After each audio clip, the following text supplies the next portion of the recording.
भगवान शिव आज कह रहे हैं, मेरे बच्चे, जब तुम वह कहने की हिम्मत कर लेते हो जो तुम्हारे हृदय में है, साथ ही जब तुम वह समझने की प्रतिभा अपने अंदर विकसित कर लेते हो जो सामने वाले के मन में है, तो तुम्हारे रिश्तों की डोर कभी नहीं टूटेंगे। कहने का अर्थ यह है कि जब रिश्तों में आपसी समझ और भरोसा स्थापित हो जाता है, तो ऐसे रिश्तों का कमजोर पड़ना असंभव होता है। जब तुम्हारा मन किसी बात को लेकर विचलित हो या दुखी हो, तो ऐसे समय में उन शब्दों का प्रयोग करने से बचना चाहिए जो किसी के मन को ठेस पहुंचाए। ऐसा इसलिए मेरे बच्चे, क्योंकि तुम्हारा मन तो हो सकता है बाद में सही हो जाए, परंतु जो शब्द तुम ऐसी अवस्था में बोलते हो वह संभवतः ठीक नहीं हो पाएंगे। वह व्यक्ति जिसका समय खराब चल रहा हो, ऐसे व्यक्ति के साथ रहने से जिसकी नीयत ही खराब हो, जिसका समय बुरा चल रहा है, उसके साथ रहना बेहतर है, जिसका परिणाम भी तुम्हें स्वयं ही भुगतना पड़ेगा। उसका अच्छा समय भी आ जाएगा, परंतु जिस व्यक्ति की नीयत ही खराब है, वह हमेशा तुम्हारा बुरा करने में ही अपनी सफलता समझेगा। मेरे बच्चे, मेरे प्रति अपनी भक्ति इसी प्रकार से बनाए रखना। जो भक्ति, जो पूजा तुम मेरे करते हो, उसका फल तुम्हें अवश्य मिलेगा। मेरे बच्चे, सतयुग में जो फल 10 वर्ष की तपस्या, ब्रह्मचर्य और जप आदि करने से मिलता था, उसे मनुष्य त्रेता में 1 वर्ष और द्वापर में 1 माह और कलियुग में केवल 1 दिन रात में प्राप्त कर लेता है। इस कारण मैं यह कहता हूँ कि कलयुग सबसे श्रेष्ठ युग है। इस कालखंड में की गई तुम्हारी भक्ति सीधे मुझ तक पहुँचते हैं और इसका प्रतिफल भी तुम्हें अवश्य प्राप्त होगा। मेरे बच्चे, इस संसार में तुमने प्रेम के जो स्वरूप देखे हैं और उसके बाद जो कुछ भी तुम्हारे साथ हुआ है, उससे तुम निराश हुए हो, परंतु प्रेम है क्या, तुम्हें इसका पूरी तरह से आभास भी नहीं है। इसलिए आज मैं तुम्हें इसके संबंध में कुछ महत्वपूर्ण बातें बताने आया हूँ। प्रेम वह शक्तिशाली एहसास है जो विरह के क्षणों में व्यक्ति को बहुत अधिक उद्वेलित कर देता है। ऐसे समय में तुम्हें यह प्रतीत होने लगेगा कि अब जीवन का कोई भी उद्देश्य नहीं रहा, सब कुछ निरर्थक है, व्यर्थ है। दूसरे शब्दों में कहा जाए तो उस व्यक्ति के चले जाने से तुम्हें ऐसा प्रतीत हो कि तुम अपने आप से दूर हो गए हो। उस व्यक्ति के अभाव में पूरे संसार का अपूर्ण हो जाना, यही प्रेम है। इस भाव की अनुभूति होना ही उस व्यक्ति के प्रति तुम्हारे प्रेम को प्रकट करता है। अब प्रश्न यह उठता है कि इसे निभाया कैसे जाए। प्रेम होना जितना आसान है, प्रेम निभाना उतना ही कठिन। प्रेम में एक व्यक्ति दूसरे पर अपना अधिकार व्यक्त करता है और दूसरा व्यक्ति उस अधिकार को स्वीकार भी करता है। अधिकार के साथ ही तुम्हें अपने दायित्व का भी निर्वाह करना होता है, और इसका सबसे बड़ा दायित्व यह है कि तुम्हें सामने वाले की प्रसन्नता को सबसे ऊपर रखना है। उसकी प्रसन्नता में ही तुम्हारी प्रसन्नता समाहित हो जाए। जब एक व्यक्ति के सुख को देखकर दूसरा भी उतने ही मन से प्रसन्नचित हो जाए, आनंद से भर उठे, तो वही प्रेम है। यहाँ तक कि यदि सामने वाले की प्रसन्नता तुमसे अलग होने में भी है, तो उसे भी उतने ही आनंद के साथ स्वीकार करने का भाव जब तुम्हारे भीतर उत्पन्न हो जाए, तो समझो तुम्हारा प्रेम पूर्णतः सफल हो गया, वह संपूर्ण हो गया। मेरे बच्चे, यह प्रेम तुम्हारा किसी व्यक्ति के प्रति भी हो सकता है, मेरे प्रति भी हो सकता है, और परिवार के प्रति भी हो सकता है। मेरे बच्चे, मैंने तुम्हें ये जीवन मात्र तुम्हारे शरीर की आवश्यकताओं की पूर्ति के लिए नहीं दिया है। ये जीवन तुम्हें मेरे कार्यों की पूर्ति के लिए मिला है। दूसरे प्राणियों के लिए प्रेम, वात्सल्य और आत्मीयता का स्रोत हो जाने के लिए मिला है। मेरा भक्ति तुम्हें तुम्हारे लक्ष्य की ओर स्वतः ही मोड़ देगा। तुम जो भी करोगे वह तुम्हारा नहीं अपितु मेरा ही कार्य हो जाएगा। जिस भी कार्य की पूर्ति हेतु तुम्हें ये जीवन मिला है, बेहतर है कि उसे जानो और अधूरा छोड़ने के स्थान पर पूरा करो। दोबारा शुरू करने से बेहतर है इस बार ही पूरा कर लो।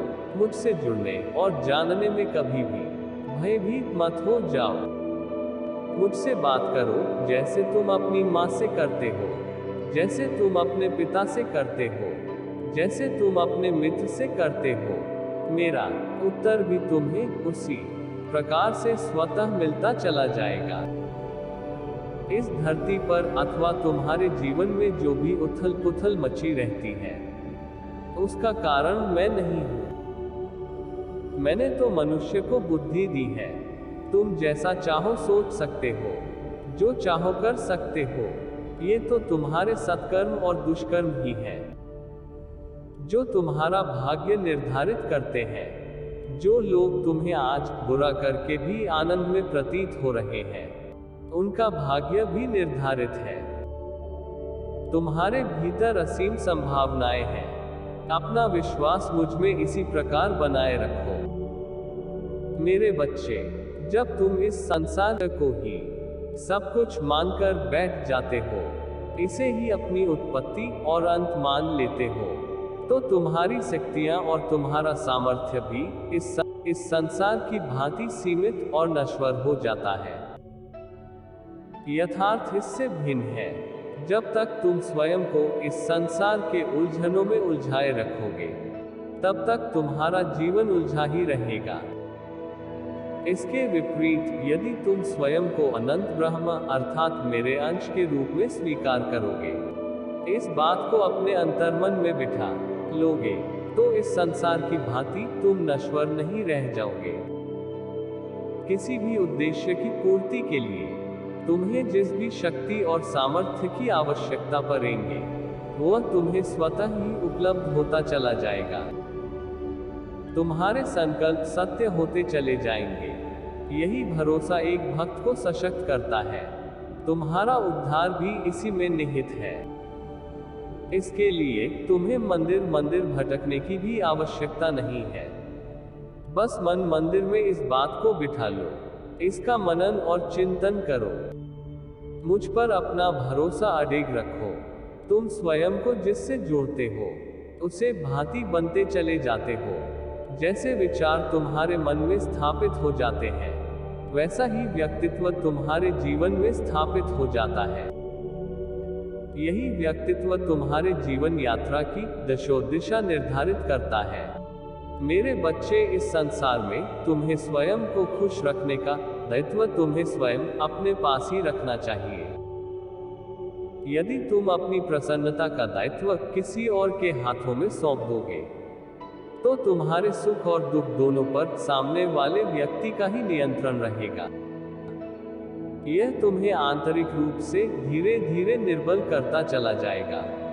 तुम्हारे अंतर्मन का नियंत्रण यदि स्वयं तुम्हारे पास रहेगा, तो तुम स्वयं को ही नहीं, दूसरों को भी प्रसन्न करने की ऊर्जा अपने अंदर विकसित कर पाओगे। मेरे बच्चे, अपनी दृष्टि सदा ही उस लक्ष्य की ओर रखो जिसे तुम्हें प्राप्त करना है, ना कि उस लक्ष्य की ओर जिसे तुम खो चुके हो। जो जा चुका वह तो जा चुका। अब दोबारा न वह समय आएगा, न ही तुम उस लक्ष्य को प्राप्त कर पाओगे। ध्यान ये रखना है कि जो गलती पिछले बार तुमने किया था, उसे इस बार नहीं दोहराना है। दृष्टि सदा ही आगे की ओर रखो। मेरे बच्चे, जब तुम सांसारिक चीजों पर अपना ध्यान केंद्रित किए रहते हो, तो तुम्हारा शक्तियां सीमित हो जाता है, क्योंकि भौतिक जगत में प्रत्येक वस्तु व प्राणी नश्वर है। वही जब तुम स्वयं को परब्रह्मा का अंश मानते हो और स्वयं को मेरे प्रति समर्पित कर देते हो, जब तुम यह अपने अंतर्मन से इस बात को अपना लेते हो, तब तुम्हारा शक्तियां मेरे पुत्र के रूप में असीमित हो जाता है। तुम्हारे द्वारा किया गया हर कार्य विलक्षण होगा। इसके बाद इस संसार में तुम्हें जिस भी लक्ष्य को प्राप्त करने के लिए जो भी सामर्थ्य और शक्ति चाहिए होगा, वह अपने आप उपलब्ध होता चला जाएगा। अपना विश्वास इसी प्रकार से बनाए रखना। मेरे बच्चे, एक समझदार और ज्ञानी व्यक्ति की यही निशानी है कि वह वर्तमान की परिस्थितियों को समझकर उसके अनुसार ही अपना आचरण और व्यवहार रखे। केवल अतीत का गीत गाने वाले या केवल भविष्य का राग सुनाने वालों की तरह वर्तमान की अवहेलना करके न तो तुम्हारा अतीत सुधरेगा और न ही तुम्हारा भविष्य निर्मित होगा। वर्तमान में जो होगा उसका सहारा अतीत बनता है और वर्तमान में जो होता है उसका प्रभाव भविष्य पर पड़ता है। इस प्रकार से देखा जाए तो वर्तमान की कुंजी से ही भूत और भविष्य दोनों तर जाते हैं। इसका हमेशा स्मरण रखना। आज के समय में मनुष्य के अधिकतर कष्टों का यही मूल कारण है। मेरे बच्चे, जीवन में किसी भी कार्य की पूर्ति का प्रयास तब भी उसी तन्मयता के साथ करो जब पराजय या असफलता साफ प्रदर्शित हो रहा हो। प्रयास कभी भी तुम्हें पूरी तरह से पराजित नहीं होने देता है। इससे या तो विजय प्राप्त होगा या अनुभव प्राप्त होगा। दोनों ही तुम्हारे लिए अमूल्य होते हैं। विजय तुम्हारा जीवन बदलता है तो अनुभव तुम्हें बदल देता है। जब तक जीवन है तब तक प्रयास नहीं रुकने चाहिए। मेरे बच्चे, जितना तुम्हें मुझ पर विश्वास है उससे कहीं अधिक मेरा तुम्हारे ऊपर विश्वास है। तुम मुझसे अलग नहीं हो। हर क्षण तुम मुझ में ही समाहित हो। यदि तुम्हारा और मेरा इतना अटूट संबंध है तो फिर इस संसार में कुछ भी करने के लिए तुम्हें कभी भी अपने सामर्थ्य पर शंका नहीं करना चाहिए। मेरे बच्चे, आगे बढ़ो। मेरा आशीर्वाद सदैव तुम्हारे साथ है। सदा खुश रहना मेरे बच्चे।